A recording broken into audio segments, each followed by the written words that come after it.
Chapter 7. We came to Manderley in early May, arriving, so Maxim said, with the first swallows and the bluebells. It would be the best moment before the full flush of summer, and in the valley the azaleas would be prodigal of scent and the blood-red rhododendrons in bloom. We motored, I remember, leaving London in the morning in a heavy shower of rain, coming to Manderley about 5 o'clock, in time for tea. I can see myself now unsuitably dressed as usual, although a bride of 7 weeks, in a tan-colored stockinette frock, a small fur known as a stone marten round my neck, and over all a shapeless mackintosh, far too big for me and dragging to my ankles. It was, I thought, a gesture to the weather, and the length added inches to my height. I clutched a pair of gauntlet gloves in my hands and carried a large leather handbag. "This is London rain," said Maxim when we left. "You wait. The sun will be shining for you when we come to Manderley." And he was right, for the clouds left us at Exeter. They rolled away behind us, leaving a great blue sky above our heads and a white road in front of us. I was glad to see the sun, for in superstitious fashion I looked upon rain as an omen of ill will, and the leaden skies of London had made me silent. "Feeling better?" said Maxim, and I smiled at him, taking his hand, thinking how easy it was for him, going to his own home, wandering into the hall, picking up letters, ringing a bell for tea, and I wondered how much he guessed of my nervousness, and whether his question, "feeling better," meant that he understood. "Never mind, we'll soon be there. I expect you want your tea," he said, and he let go my hand because we had reached a bend in the road, and must slow down. I knew then that he had mistaken my silence for fatigue, and it had not occurred to him I dreaded this arrival at Manderley as much as I had longed for it in theory. Now the moment was upon me. I wished it delayed. I wanted to draw up at some wayside inn and stay there, in a coffee room, by an impersonal fire. I wanted to be a traveller on the road, a bride in love with her husband, not myself coming to Manderley for the first time, the wife of Maxim de Winter.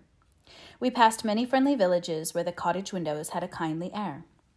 A woman holding a baby in her arms smiled at me from a doorway, while a man clanked across a road to a well carrying a pail.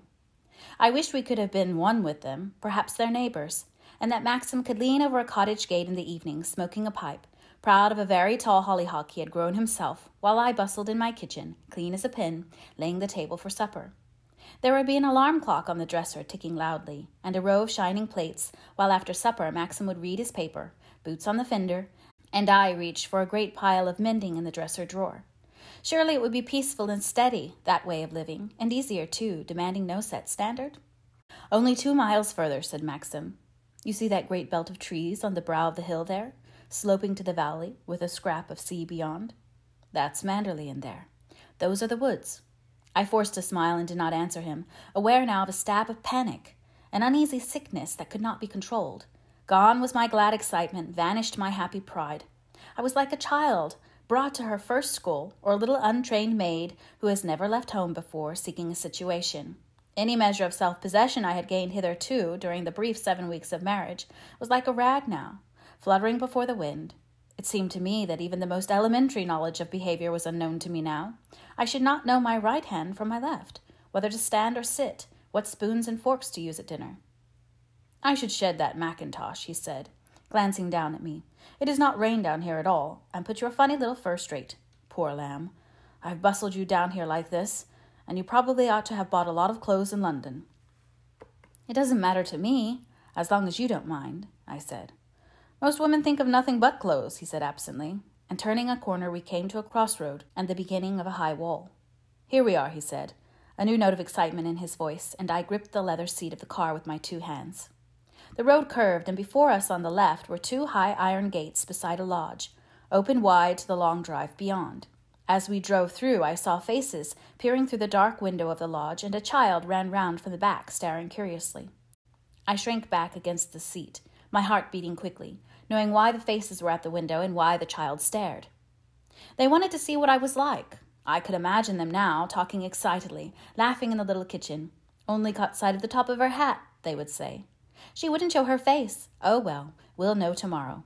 Word will come from the house." Perhaps he guessed something about my shyness at last, for he took my hand and kissed it, and laughed a little even as he spoke. "You mustn't mind if there's a certain amount of curiosity," he said. "Everyone will want to know what you are like. They have probably talked of nothing else for weeks. You've only got to be yourself, and they will all adore you.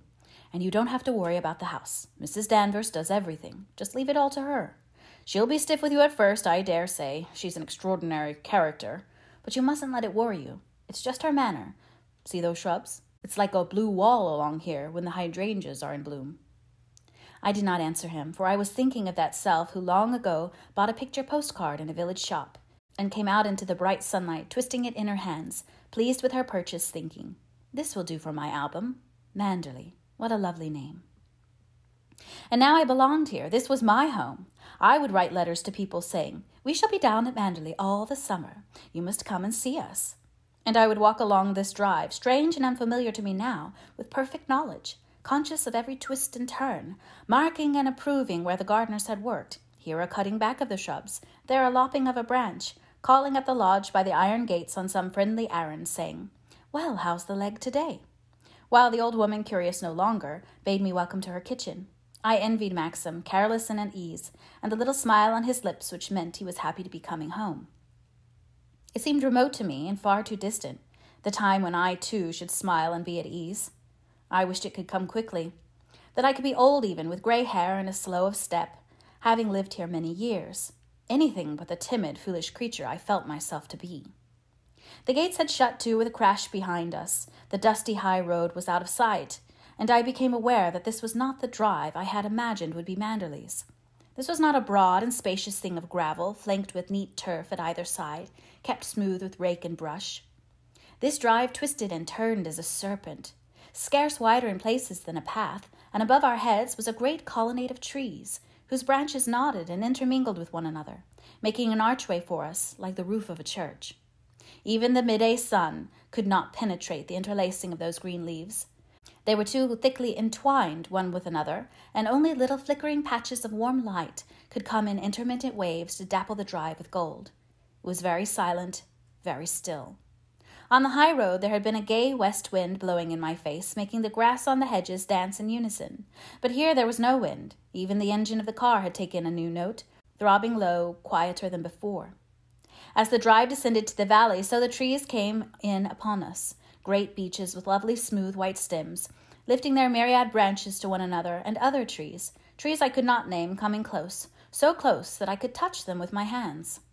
On we went over a little bridge that spanned a narrow stream, and still this drive that was no drive twisted and turned like an enchanted ribbon through the dark and silent woods, penetrating even deeper to the very heart, surely, of the forest itself. And still there was no clearing, no space to hold a house. The length of it began to nag at my nerves. It must be this turn, I thought, or round that further bend. But as I leant forward in my seat, I was forever disappointed. There was no house, no field, no broad and friendly garden, nothing but the silence and deep woods. The lodge gates were a memory, and the high road something belonging to another time, another world. Suddenly, I saw a clearing in the dark drive ahead and a patch of sky, and in a moment the dark trees had thinned, the nameless shrubs had disappeared, and on either side of us was a wall of color, blood red, reaching far above our heads. We were amongst the rhododendrons. There was something bewildering, even shocking about the suddenness of their discovery. The woods had not prepared me for them. They startled me with their crimson faces, massed one upon the other in incredible profusion, showing no leaf, no twig, nothing but the slaughterous red, luscious and fantastic, unlike any rhododendron plant I had seen before. I glanced at Maxim. He was smiling. "Like them?" he said. I told him yes, a little breathlessly, uncertain whether I was speaking the truth or not. For to me a rhododendron was a homely, domestic thing, strictly conventional, mauve or pink in color, standing one beside the other in a neat round bed. And these were monsters, rearing to the sky, massed like a battalion, too beautiful, I thought, too powerful. They were not plants at all. We were not far from the house now. I saw the drive broaden to the sweep I had expected, and with the blood-red wall still flanking us on either side, we turned the last corner, and so came to Manderley. Yes, there it was, the Manderley I had expected, the Manderley of my picture postcard long ago. A thing of grace and beauty, exquisite and faultless, lovelier even than I had ever dreamed, built in its hollow of smooth grassland and mossy lawns, the terraces sloping to the gardens, and the gardens to the sea. As we drove up the wide stone steps and stopped before the open door, I saw through one of the mullioned windows that the hall was full of people, and I heard Maxim swear under his breath. "Damn that woman," he said. "She knows perfectly well I did not want this sort of thing." And he put on the brakes with a jerk. "What's the matter?" I said. "Who are all those people?" "I'm afraid you will have to face it now," he said in irritation. "Mrs. Danvers has collected the whole damned staff in this house and on the estate to welcome us. It's all right. You won't have to say anything. I'll do it all." I fumbled for the handle of the door, feeling slightly sick and cold now, too, from the long drive, and as I fumbled with the catch, the butler came down the steps, followed by a footman, and he opened the door for me. He was old, he had a kind face, and I smiled up at him, holding out my hand, but I don't think he could have seen, for he took the rug instead, and my small dressing case, and turned to Maxim, helping me from the car at the same time. "Well, here we are, Frith," said Maxim, taking off his gloves. "It was raining when we left London. You don't seem to have had it here. Everyone well?" "Yes, sir. Thank you, sir. No, we have had a dry month on the whole. Glad to see you home, and hope you have been keeping well, and Madame too." "Yes, we are both well, thank you, Frith. Rather tired from the drive and wanting our tea. I didn't expect this business." He jerked his head to the hall. "Mrs. Danvers' orders, sir," said the man, his face expressionless. "I might have guessed it," said Maxim abruptly. "Come on," he turned to me. "It won't take long, and then you shall have your tea." We went together up the flight of steps, Frith and the footman following with the rug and my mackintosh, and I was aware of a little pain at the pit of my stomach and a nervous contraction in my throat. I can close my eyes now and look back on it, and see myself as I must have been, standing on the threshold of the house, a slim, awkward figure in my stockinette dress, clutching in my sticky hands a pair of gauntlet gloves. I can see the great stone hall, the wide doors open to the library, the Peter Lellis and the Van Dykes on the walls, the exquisite staircase leading to the minstrels' gallery, and there, ranged one behind the other in the hall, overflowing to the stone passage beyond and to the dining room, a sea of faces, open-mouthed and curious, gazing at me as though they were the watching crowd about the block, and I the victim with my hands behind my back. Someone advanced from the sea of faces, someone tall and gaunt, dressed in deep black, whose prominent cheekbones and great hollow eyes gave her a skull's face, parchment white, set on a skeleton's frame. She came towards me, and I held out my hand, envying her for her dignity and her composure. But when she took my hand, hers was limp and heavy, deathly cold, and it lay in mine like a lifeless thing. "This is Mrs. Danvers," said Maxim, and she began to speak, still leaving that dead hand in mine, her hollow eyes never leaving my eyes, so that my own wavered and would not meet hers. And as they did so, her hand moved in mine, the life returned to it, and it was aware of a sensation of discomfort and of shame. I cannot remember her words now, but I know that she bade me welcome to Manderley in the name of herself and the staff, a stiff, conventional speech rehearsed for the occasion, spoken in a voice as cold and lifeless as her hands had been. When she had finished, she waited as though for a reply, and I remember blushing scarlet, stammering some sort of thanks in return, and dropping both my gloves in my confusion. She stooped to pick them up, and as she handed them to me, I saw a little smile of scorn upon her lips, and I guessed at once she considered me ill-bred. Something in the expression of her face gave me a feeling of unrest, and even when she had stepped back and taken her place amongst the rest, I could see the black figure standing out alone, individual and apart, and for all her silence I knew her eye to be upon me. Maxim took my hand and made a little speech of thanks, perfectly easy and free from embarrassment, as though the making of it was no effort to him at all. And then he bore me off to the library to tea, closing the doors behind us, and we were alone again. 2 cocker spaniels came from the fireside to greet us. They pawed at Maxim, their long silken ears strained back with affection, their noses questing his hands, and then they left him and came to me, sniffing at my heels, rather uncertain, rather suspicious. One was the mother, blind in one eye, and soon she had enough of me and took herself with a grunt to the fire again. But Jasper, the younger, put his nose into my hand and laid a chin upon my knee, his eyes deep with meaning, his tail a thump when I stroked his silken ears. I felt better when I had taken my hat off and my wretched little fur and thrown them both beside my gloves and my bag on the window-seat. It was a deep, comfortable room, with books lining the walls to the ceiling. The sort of room a man would move from never, did he live alone. Solid chairs beside a great open fireplace, baskets for the 2 dogs in which I felt they never sat, for the hollows of the chairs had telltale marks. The long windows looked up upon the lawns, and beyond the lawns to the distant shimmer of the sea. There was an old, quiet smell about the room, as though the air in it was little changed, for all the sweet lilac scent and the roses brought to it throughout the early summer. Whatever air came to this room, whether from the garden or from the sea, would lose its first freshness, becoming part of the unchanging room itself, one with the books musty and never read, one with the scrolled ceiling, the dark paneling, the heavy curtains. It was an ancient, mossy smell, the smell of a silent church, where services are seldom held, where rusty lichen grows upon the stones and ivy tendrils creep to the very windows. A room for peace, a room for meditation. Soon tea was brought to us, a stately little performance enacted by Frith and the young footman, in which I played no part until they had gone, and while Maxim glanced through his great pile of letters, I played with 2 dripping crumpets, crumbled cake with my hands, and swallowed my scalding tea. Now and again he looked up at me and smiled, and then returned to his letters, the accumulation of the last months, I supposed, and I thought how little I knew of his life here at Manderley, and how it went day by day, of the people he knew, of his friends, men and women, of what bills he paid, what orders he gave about his household. The last weeks had gone so swiftly, and I, driving by his side through France and Italy, thought only of how I loved him, seeing Venice with his eyes, echoing his words, asking no questions of the past and future, content with the little glory of the living present. For he was gayer than I had thought, more tender than I had dreamed, youthful and ardent in 100 happy ways. Not the Maxim I had first met, not the stranger who sat alone at the table in the restaurant, staring before him, wrapped in his secret self. My Maxim laughed and sang, threw stones into the water, took my hand, wore no frown between his eyes, carried no burden on his shoulder. I knew him as a lover, as a friend, and during those weeks I had forgotten that he had a life, orderly, methodical, a life which must be taken up again, continued as before, making vanished weeks a brief discarded holiday.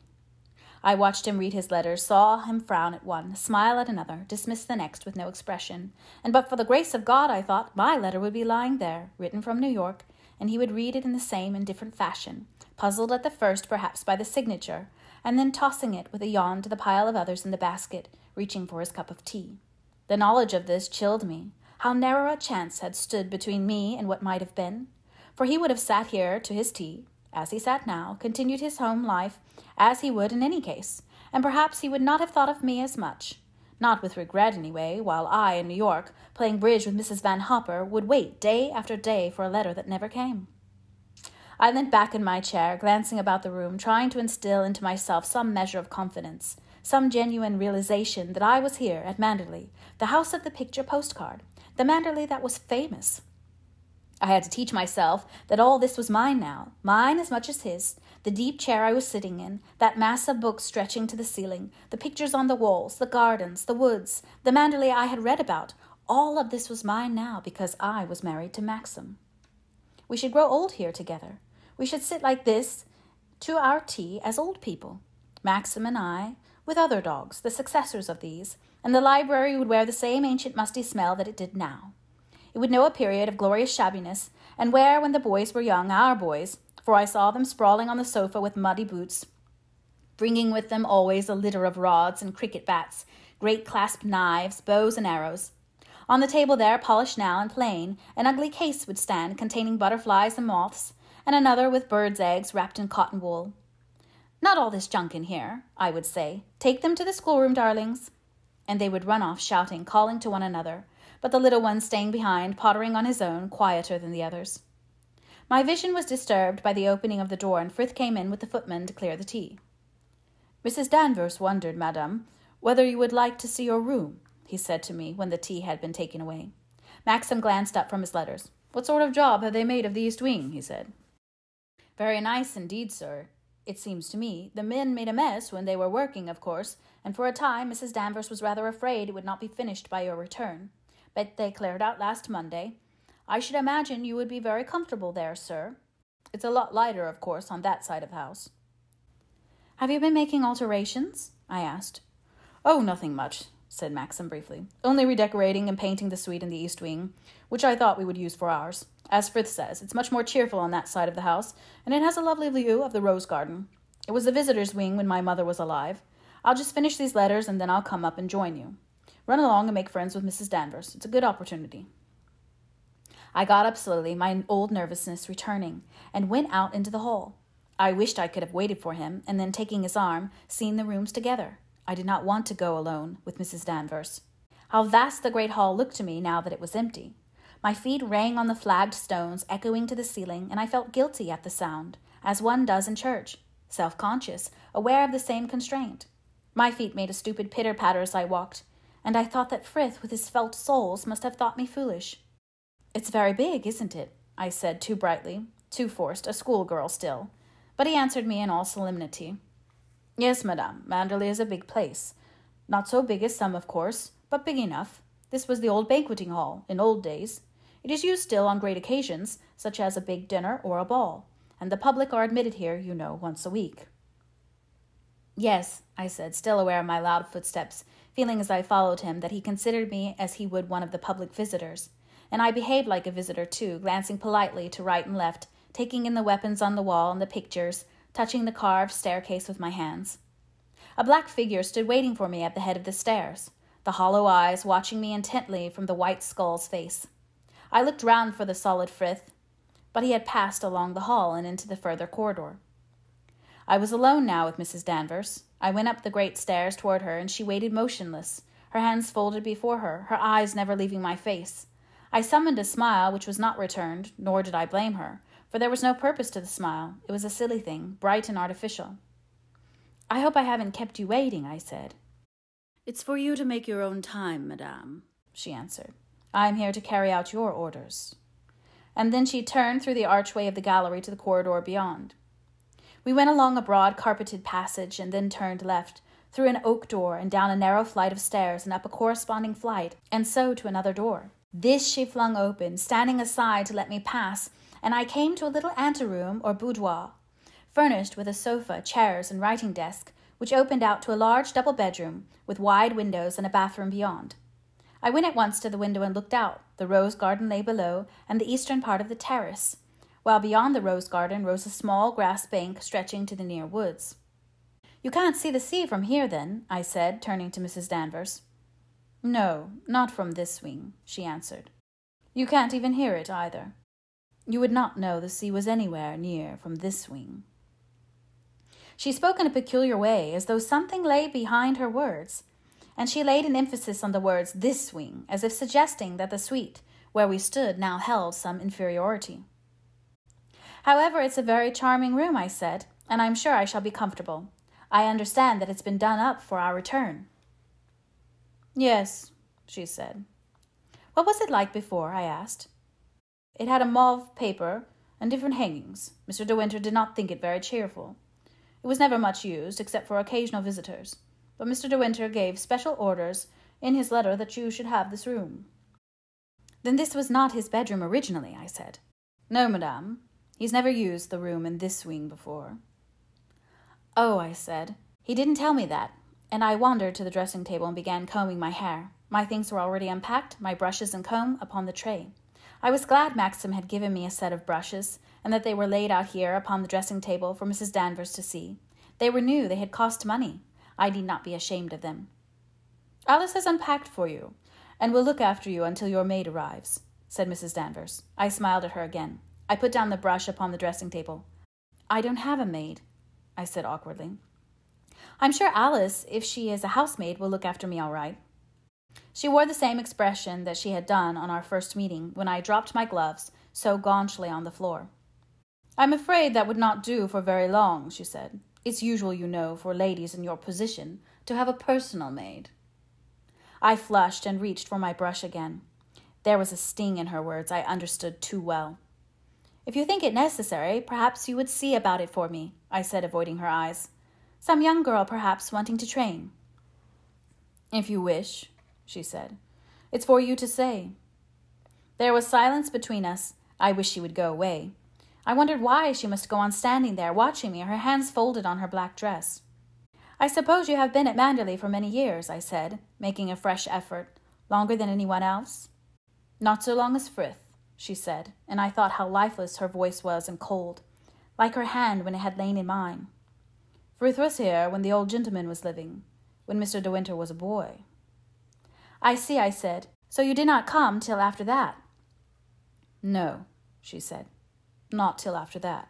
Once more I glanced up at her, and once more I met her eyes, dark and somber, and that white face of hers, instilling into me, I knew not why, a strange feeling of disquiet, of foreboding.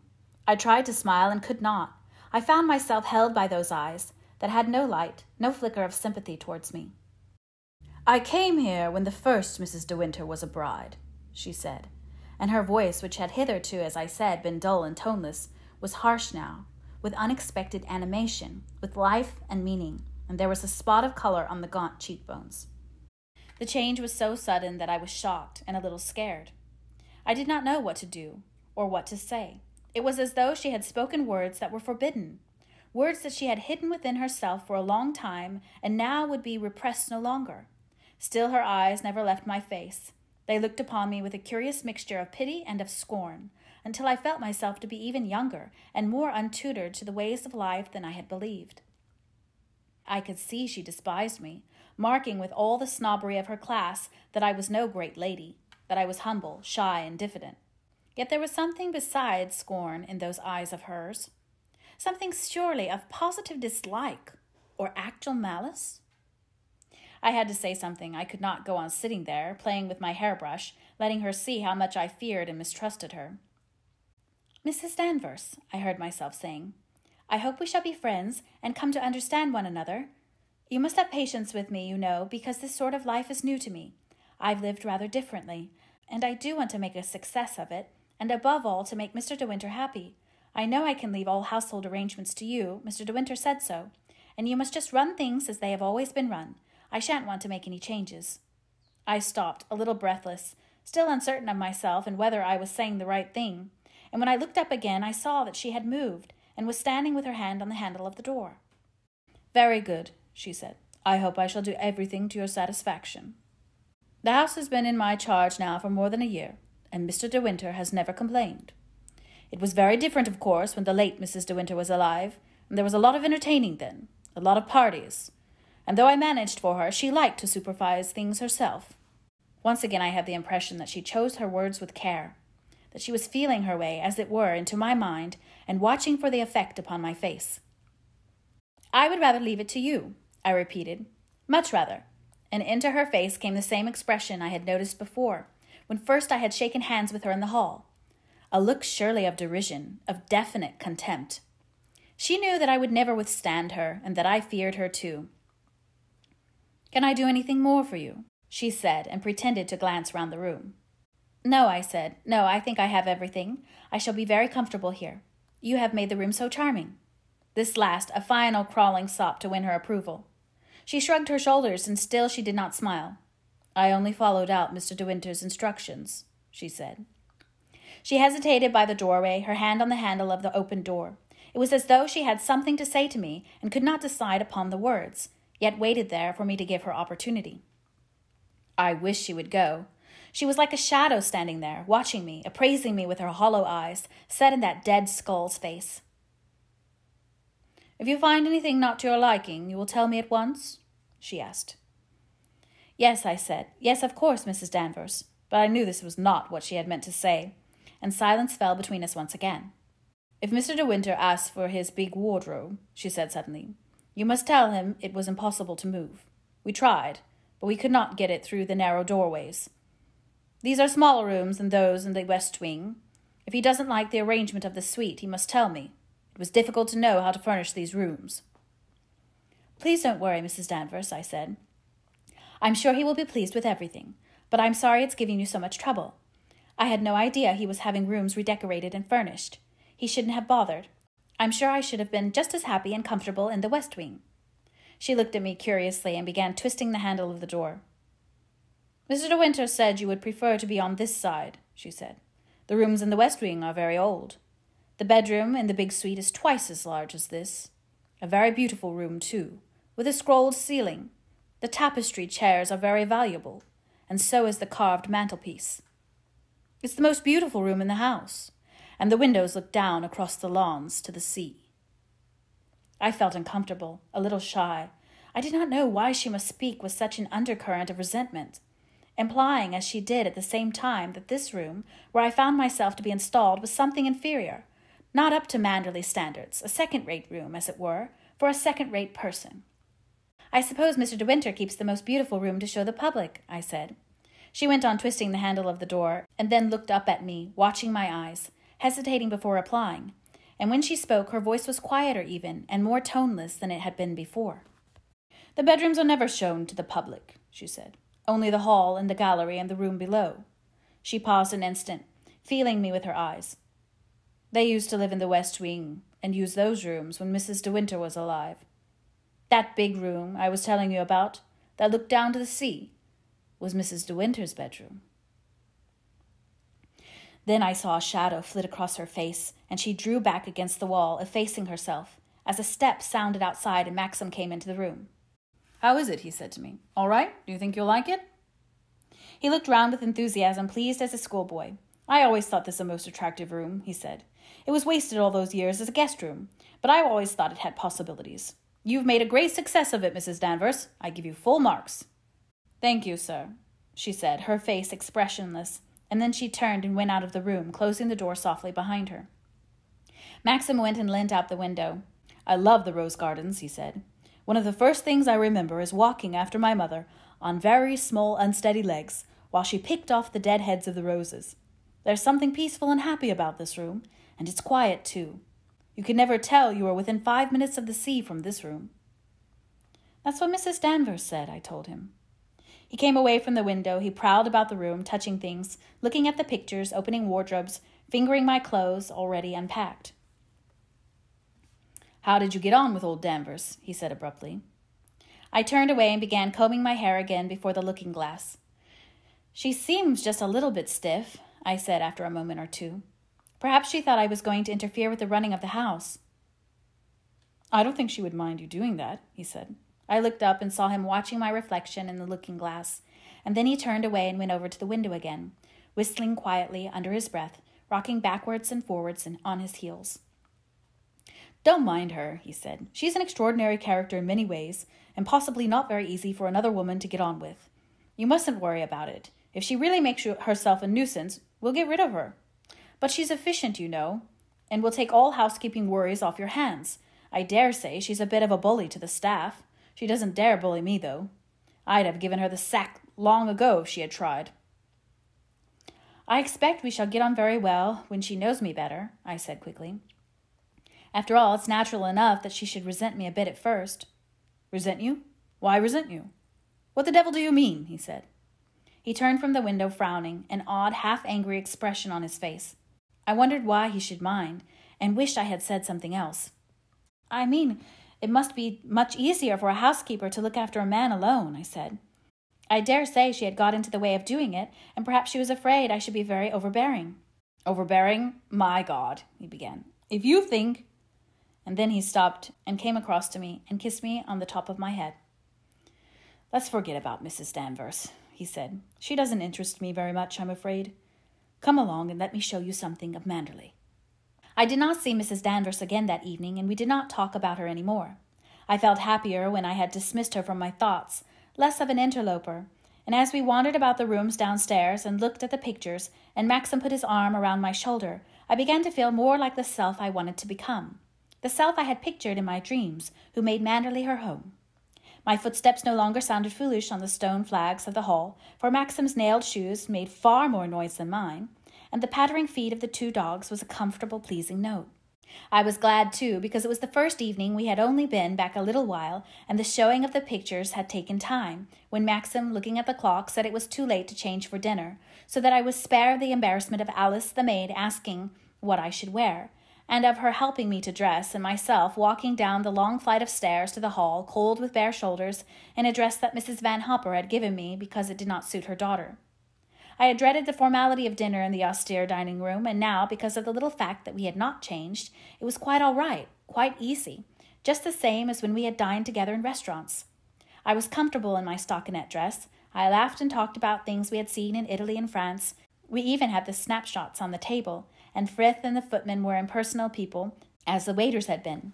They did not stare at me as Mrs. Danvers had done. We sat in the library after dinner, and presently the curtains were drawn, and more logs thrown on the fire. It was cool for May. I was thankful for the warmth that came from the steady burning logs. It was new for us to sit together like this after dinner, for in Italy we had wandered about, walked or driven, gone into little cafes, leant over bridges. Maxim made instinctively now for the chair on the left of the open fireplace, and stretched out his hand for the papers. He settled one of the broad cushions behind his head and lit a cigarette. This is his routine, I thought. This is what he always does. This has been his custom now for years. He did not look at me. He went on reading his paper, contented, comfortable, having assumed his way of living the master of his house. And as I sat there brooding, my chin in my hands, fondling the soft ears of one of the spaniels, it came to me that I was not the first one to lounge there in possession of the chair. Someone had been before me, and surely left an imprint of her person on the cushions, and on the arm where her hand had rested. Another one had poured the coffee from that same silver coffee pot, had placed the cup to her lips, had bent down to the dog even as I was doing. Unconsciously I shivered, as though someone had opened the door behind me and let a draught into the room. I was sitting in Rebecca's chair. I was leaning against Rebecca's cushion, and the dog had come to me and laid his hand upon my knee because that had been his custom, and he remembered, in the past, she had given sugar to him there.